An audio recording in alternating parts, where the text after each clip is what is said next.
सभी का स्वागत है। आज हम फर्स्ट फ्लाइट टेक्स्ट बुक की एक बहुत ही दमदार कहानी अ लेटर टू गॉड को समझने वाले हैं। कहते हैं ना कि विश्वास पहाड़ों को भी हिला सकता है।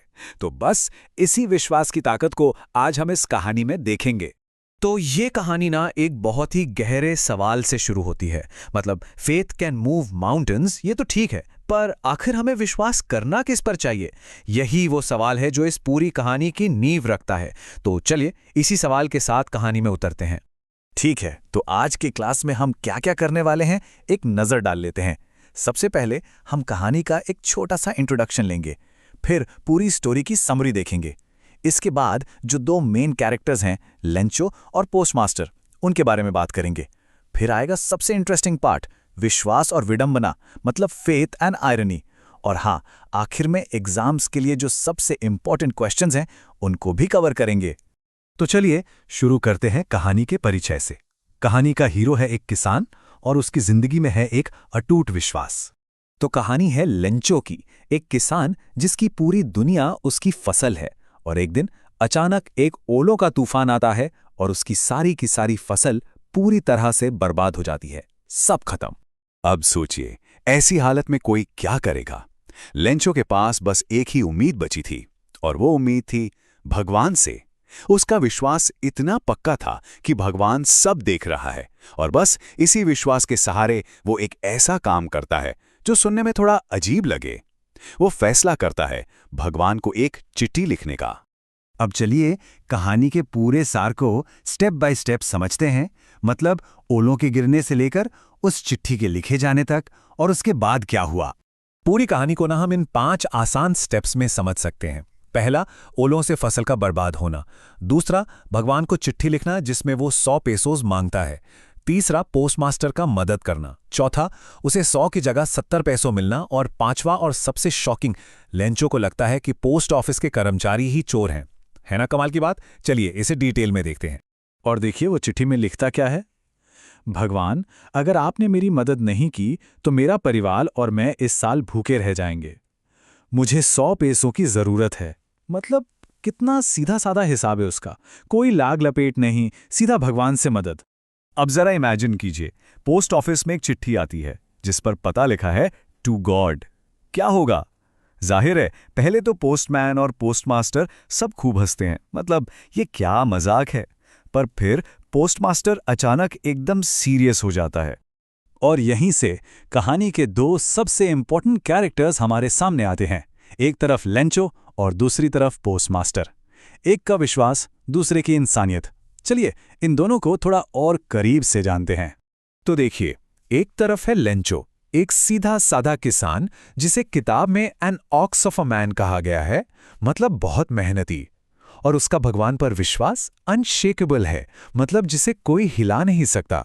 और दूसरी तरफ है पोस्टमास्टर, एक मोटा हंसमुख इंसान जो पहले तो हंसता है पर फिर लेंचो के विश्वास को देखकर सीरियस हो जाता है। वो बहुत दयालु और मददगार भी है। और पता है पोस्टमास्टर क्या सोचता है? वो कहता है, व्हाट फेथ!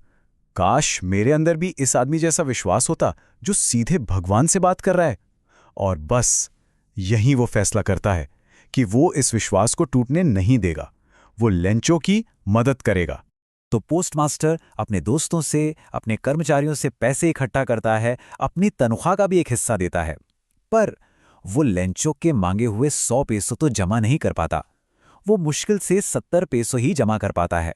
अब आता है कहानी का सबसे बड़ा मोड़, विश्वास और विडंबना का एक ऐसा खेल जो हमें सोचने पर मजबूर कर देता है।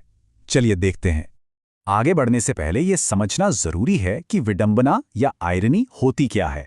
सीधी सी भाषा में आयरनी तब होती है जब जो हम सोचते हैं या उम्मीद करते हैं होता ठीक उसका उल्टा है। मतलब सिचुएशन काफी स्ट्रेंज या फनी हो जाती है। तो होता क्या है? लेंचो को जब पैसे मिलते हैं तो वो जरा सा भी हैरान नहीं होता, बिल्कुल नहीं। उसका विश्वास इतना पक्का है कि उसे लगता है हाँ, भगवान ने तो पैसे भेजने ही थे। पर जब वो पैसे गिनता है तो वो गुस्सा हो जाता है। क्यों? क्योंकि उसे यकीन था कि भगवान गलती नहीं कर सकता, वो पूरे 100 पैसों ही भेजेगा। और यही है कहानी की सबसे बड़ी आयरनी। लेंचो एक और चिट्ठी लिखता है और पता है क्या कहता है? वो कहता है, भगवान, बाकी के पैसे मुझे सीधे भेजिएगा, पोस्ट ऑफिस से मत भेजना, क्योंकि ये पोस्ट ऑफिस वाले तो बंच ऑफ क्रुक्स हैं, बदमाशों का झुंड है। सोचिए, जिन लोगों ने उसकी मदद की वो उन्हीं को चोर समझ बैठा। तो ये थी कहानी। अब जो एग्जाम पॉइंट ऑफ व्यू से सबसे जरूरी है उस पर आते हैं। चलिए कुछ इंपॉर्टेंट एग्जाम क्वेश्चंस डिस्कस करते हैं और देखते हैं कि उनके जवाब में क्या क्या पॉइंट्स लिखने चाहिए। पहला सवाल, लेंचो का पूरा विश्वास किस पर है और कहानी के कौन से वाक्य ये बताते हैं। तो देखिए, इसके जवाब में आप लिख सकते हैं कि उसका विश्वास सिर्फ और सिर्फ भगवान में था, और सबूत के तौर पर उसका भगवान को चिट्ठी लिखना और उसका ये सोचना कि कोई भी भूख से नहीं मरता क्योंकि भगवान सब देख रहे हैं। दूसरा सवाल, पोस्ट मास्टर लेंचो को पैसे क्यों भेजता है और वह चिट्ठी पर गॉड क्यों साइन करता है। इसका मेन पॉइंट है कि पोस्ट मास्टर लेंचो के विश्वास को डिगाना नहीं चाहता था। He did not want to shake the writer's faith in God, और वो गॉड के नाम से साइन करता है ताकि लेंचो का विश्वास बना रहे कि मदद सीधी भगवान से आई है। अगला सवाल, लेंचो के हिसाब से बाकी के पैसे किसने ले लिए थे और इस सिचुएशन में आयरनी क्या है। इसका जवाब तो अब हम सबको पता है। लेंचो को लगता है कि पैसे पोस्ट ऑफिस के कर्मचारियों ने चुराए हैं, और आयरनी यही है कि असल में मदद करने वाले वही लोग थे और उन्हीं को चोर समझ लिया गया। और ये आखिर सवाल जो हमें सोचने पर मजबूर करता है, क्या असल दुनिया में लेंचो जैसे लोग होते हैं?